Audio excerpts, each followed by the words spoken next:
Hey everybody, this is Alzorath and welcome to GamerFi. Today we're taking a look at Psycho Starship Rampage, a shooter that is really interesting to me.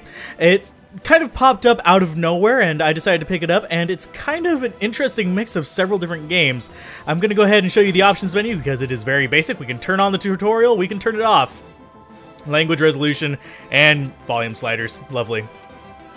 You also have VSync and all that stuff. Very basic, and you'll see why it is that way whenever we get into the game.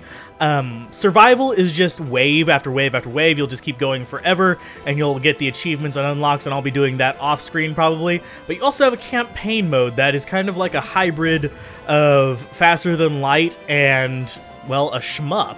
So I picked this up because it looked like Gradius. Anyway, we're going to go ahead and click ready. You can have 4 players at once. I'm just doing it by myself, but that's a whole different spiel. I haven't gotten a chance to actually try that multiplayer. But we have our initial ship. Now, we have 100 scrap starting out, and we have basic equipment. We have repair bots on us and stuff as well. So we have basic equipment here, and this is going to be important later. This is your build screen. We're going to have to go through a level to get enough resources to modify it, but you'll notice that everything is very modular. That's important. So let's go ahead and back out of this, and this is our ship, this is our fire pattern starting out, and this is your basic ship starting out as well. You'll notice meters and scrap and stuff down at the bottom, but we want to go into our first level. We need to exit hyperspace. We're recomputing Earth coordinates, primary directive. Yes, it has a bit of a story. You're trying to get to Earth from your current location, and rogue AI from the Interstellar War have been detected, and they're coming after you. So yeah, we have to pretty much escape them. We have different difficulties, and it's kind of randomly generated. All 3 of these are going to be medium difficulty for what we have. Most of the information on the screen is a little bit pointless, but each of the dots is a hot point. So we're just going to go for the middle one, and this is going to allow us to do a little bit of fighting. You can tell which direction things are going to shoot based on their guns, and if you run into them, you will get damaged as well. So that's kind of important. If you'll notice down at the bottom right, the blue and red bar that keeps going up and down, that is your energy bar. If you run out of energy, you stop shooting. We need to get that repair bot so we don't waste more scrap, because our repairs will actually come from scrap. So scrap are these pickups I'm picking, and it's not just one each, otherwise you would be spending forever. Instead, it is multiple. So if you see that was 22, there was 19 there, and you'll see the damage building up on these guys as well. Killing more enemies will net you better stuff, so if you kill a whole bunch at once and get chains, you'll tend to get better drops. And we run into stuff and we can take damage. You'll notice that I dropped down to absolutely 0 energy. We'll do it again real quick. You also have these data pickups. You'll notice that I only fire a handful of my guns at once until I let it recharge. By letting it recharge, I can fire my full guns again. And this applies to pretty much every fired thing that you have.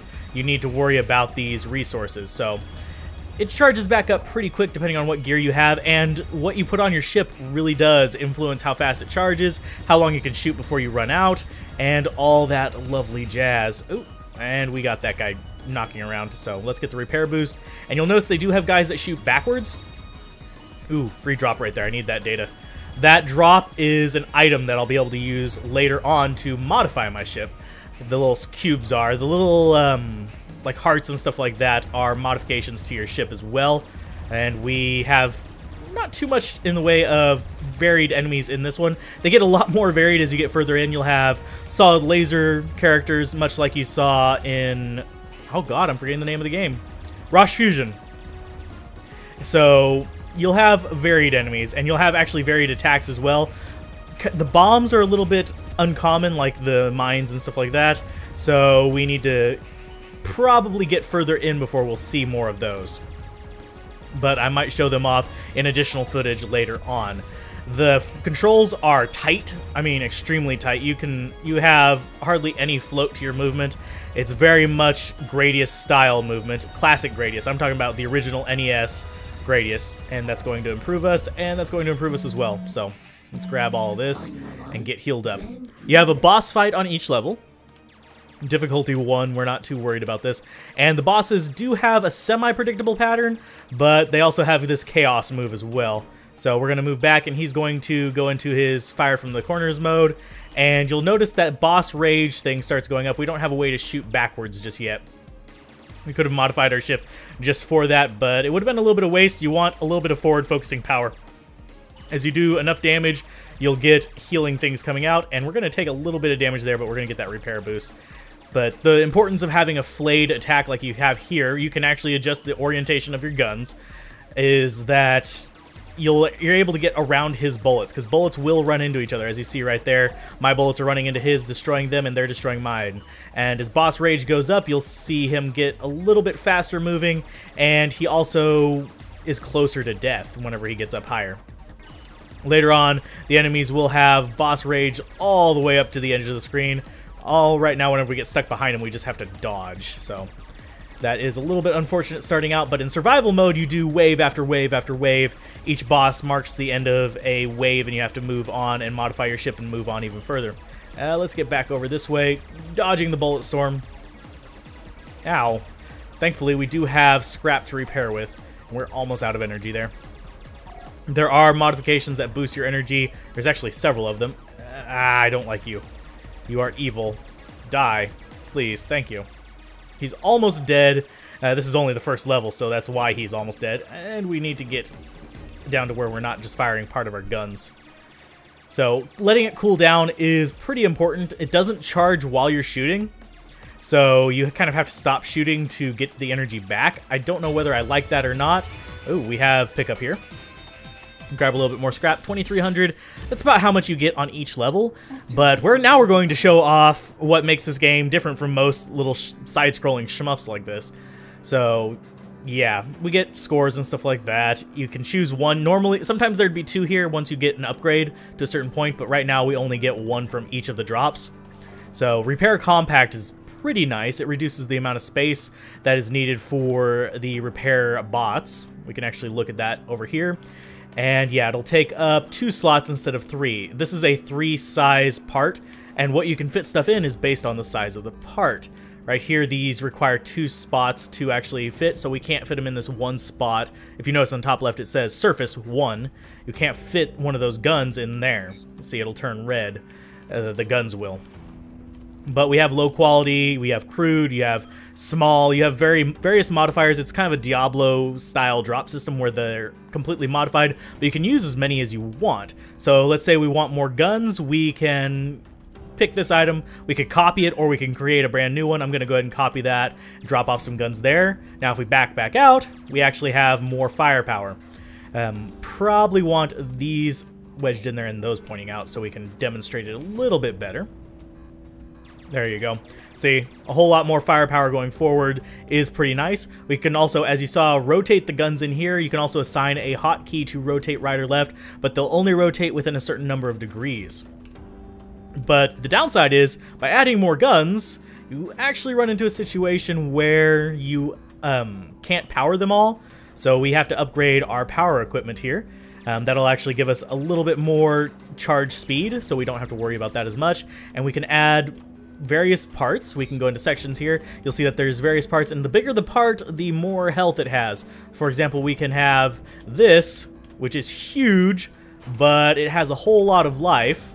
If we come out of here, you can only put one object on it at a time, but you'll notice we move a little bit slower with that on us than if we don't. That's the issue of mass. So let's sell that. We really don't want it. It's a little bit expensive for what it is. You generally will only use those big parts later on, if even then. You could build a giant wall ship and just have guns behind it, but that doesn't work too well. I've tried it. I've tried a few of these things. You can add additional engines to get more movement. For example, we have the base engine there. You can add, let's see, sections. Come over here. Let's get a section that can hold it. And we can modify that to add a better engine. Well, not a better engine. We can add the engine. Replace selection, and we have to assign keys to its functionality here. So you do have to do these pretty... Yeah, you have to do them, period. Let's go ahead and back out. And you'll notice that I move a lot quicker now that I have 2 engines. And I still fire a whole lot of crap. We don't get to show off any of the additional weapons, unfortunately, because I didn't find any in the last area. You can make all kinds of different shapes of ships, and we should probably add some more guns to this one now that I think about it. Let's add some rear-facing guns. We're going to need 2 slots to do this. Let's put them on either side of that. You can have gaps in here if you want, or you can just sell these for extra money. I ended up with a rather ugly looking ship usually, so that is an important thing to kind of consider. Do you want your ship to look kind of special? But let's build equipment into these. You can build equipment into multiples of them as well, but we're not going to do that just yet. Let's go with the... Is that going to do more damage? Yes, it will, but it costs more. That costs less, the low quality does, but it does only slightly more damage. Oh, we can upgrade all with that, and then we can put that on there. Sweet. Fire, we're going to put it on the A button again. You can assign it to different buttons. We can have it fire one with, like, a B button, one with a X button. You could do it with the trigger buttons as well. You have complete control over how your ship controls, because you're modifying your controls by adding things that use those controls. It's really kind of neat. Let's put another one of those guns on there, and we will point it backwards. We do need to give it a key binding here. You can change it at any time whenever you're in this screen. Once you leave this screen, you're kind of stuck with your controls, so if you get a bad setup, it's kind of there forever. Let's actually show off the different controls. Key bindings. Let's go with changing that to B. There you go, and we'll change that one to B as well. And we'll back on out of here, and you'll see that those fire backwards when I press B, and those will fire forwards whenever I press the A button. I had to look down to see which one I was. I was going to call it X. But this allows you to shoot things behind you and in front of you. You can have star patterns, all kinds of other stuff. And as you go further along, you'll get a little bit more of the story. I'm not going to spoil that very much. I haven't gotten to the end of this, so I don't really want to spoil it for myself just yet, just going through here. But as you move along, you'll start seeing a creep of enemies up behind you, much like an FTL. So that is a pretty much, you're racing against the clock on this one. You can run into situations where you lose just by losing a map. Let's go ahead and purposefully lose here. Let's go ahead and run into these guys. We're going to take a lot of damage. We need to lose our core to actually die. It takes quite a bit to die here, and we're just ramming into things. There we go. That'll kill us off. But you'll see it sends us back here. We still have the ability to fight in these areas. If we do that enough, we'll start seeing the enemies creep up on us, and they'll say, next time you die. So, yeah, here's more enemies. Let's get right up in their face, try to die. We're charging into them and getting a lot of damage here. There we go. Come on, let us die. Oh, our engines are out. That's why we stopped moving so quickly. You can lose the ability to fight by running into various areas. Let's clear an area now. Yeah, never mind. Let's just fight this. You can get points by doing this. It's not really that ideal, and we can't even catch up to those guys because we're moving so slow because our engine is out. There we go. Come on. There. Whenever something's red, it won't shoot. Okay, we detect a massive fleet behind us. There you'll see that there is the enemy there. And that is the fleet that will catch us. If it catches us, we lose. Wherever you see a red skull, they will be showing up next turn. So we have to win this turn. Otherwise, we will lose the game. So if I derp this up, we're going to lose. If I don't, we won't. I might intentionally derp it up. I'm not entirely sure whether I want to. Here we have more shooting enemies. The difficulty it states is based more on the amount of scrap you have. So if you have a lot more scrap, a medium mission is going to be harder than if you have very little scrap. So that is a thing to remember whenever you're looking at the difficulties on here as well. Let's go ahead and build up and get some repair boosts here. Don't want to take on the extra guys. These guys are weird looking, but easy to kill. The little small swarms are generally easier to take out with your cannon, whereas these big guys you kind of want mines and stuff for. So, and whatever you get in a losing mission, you do not get to keep. So you need to remember that one as well. Let's go ahead and grab this. Okay, new data acquired. We got another one right there. That's weird for them to drop the same drop that close together. They don't normally do that. That's not a common thing. And here's a little mini boss. We killed him relatively quickly, whatever you want to call it. Let's kill these guys and these guys. And you can see that it's a relatively simple game. You have to keep an eye on your energy or devote a lot of resources to having a lot of energy. You can build a ship with just a total metric ton of energy and just a few cannons, and you wouldn't really have an issue with having to wait to charge between little waves of enemies. And it's kind of an important thing later on to balance this. I do like how it's essentially, I'm going to compare this to a TCG. Your deck composition impacts the way you fight a level. So whether you go with a heavily offensive one that draws a lot of energy and deals with enemies very, very quickly, or whether you deal with something that is meant for the long haul and dealing with a lot of enemies one after another, really depends on what cards you get and what you assemble them into. Oh, we killed that guy pretty quick. But having a lot of forward-facing guns is pretty much vital here. We do have our rear-facing guns, and you can tell the direction of them on the enemies by looking at how they look. So, and you'll see little blurbs of text popping up. That's what the enemies are thinking, I would wager.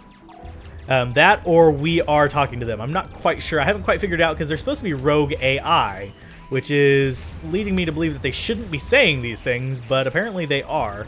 Maybe these are humans on your way to Earth, and we're trying to just escape them. That could potentially be it. Again, we have another enemy here. Difficulty 2, woo. And we're going to see a different enemy composition here. This is not too different. There are laser bosses. The bosses do vary. And we can shoot behind us and get a little bit of work done there. So we don't have to really wait quite as much to fight him. And bring it on is something rather stupid there. Ah, come on. Just dodging the bullets is your primary purpose whenever you're doing that part. Okay, thankfully we do have repair bots. I haven't modified this greatly, but you can actually do a whole lot of interesting things with your ship. I've had a pillar ship, which was just cannons in one row, just firing all at once on them. And if you fire the cannons into each other, they actually... I'll show you that after this one. If you fire all your cannons into each other, they actually form a big central beam. Not like a solid laser, but they actually fire down into just one set of shots. This is one of the more irritating patterns of the bosses. Thankfully, he doesn't have a lot of cannons up front, so we don't take a lot of damage from that. But when they do, holy god, is it terrifying. Let's get outside the little heart shape there and get some shots in on the side of him. He is going to go for it again. Holy crap. He's repeating this pattern rather heavily. We can take a little bit of damage on the front. Won't cost us too much scrap to do that. You'll notice that we have about 3,000 something there. Our repair bots use scrap to repair us, but we also use that same scrap to upgrade. So you may want to consider not having that repair there, but you're playing a much riskier run because you're more likely to die and just not get anything from it. Oh, and we took a heavy shot there. And as he gets Rampage, he'll actually... Oh, wow, we took way too many hits there. Let's get this healing. Okay, repair boost, and darting out beneath him. And we do a whole crap load of damage. You saw I did about 300 damage there. And he's taking a little bit of damage from our other shots, but not as much. And we should have him almost dead fairly soon. Okay, we are on the good side now. Just dodging the purple shots is pretty much what we need to do. Your shots are blue. Theirs are red or purple or, well, beams. So, and yes, there is a limited amount of time you have before you jump. Let's go ahead and skip through that. And we unlocked 3 things. We got repair bots, plasma cannon, and another plasma cannon. We didn't get any of the bombs, so I'm not going to be able to show those off today. Aw, shucks. Okay, let's go into the assembly area. I don't even remember what I was going... Oh, yeah, I was going to show you these things converging into each other. Let's converge them into a point there. And you'll notice that they don't... Well, actually, that one did cross there. If we back up while shooting, it does cross. But whenever they combine into just one shot in the middle, which is really kind of neat because it adds a whole lot of force to the center and you can kind of concentrate your fire by doing that. You'll see that it kind of blips in front of me, hopefully. In the footage it shows up, but it has a little wedge that they all form into and shoot towards the front. It's really kind of neat. So you can have a whole lot of firepower going in on that central part. You do have to be careful about the crossing beams and stuff like that. Because, for example, if you use the mines too close together, they'll run into each other and blow up and not do anything. So aiming your weapons is an important thing. As we move around, you'll notice that some of the bullets escape because they get fired out at a slightly different angle and don't hit the other bullets, which is kind of cool. But anyway, that's been a GamerFi. I'm going to go ahead and let you guys go here. I'm thinking about doing a series on this one, but I'm not entirely sure yet, where we play through a few times, but we shall see how that goes. This has been Alzorath. Keep gaming, have fun, peace out, and I'll see you guys next time on GamerFi. Bye.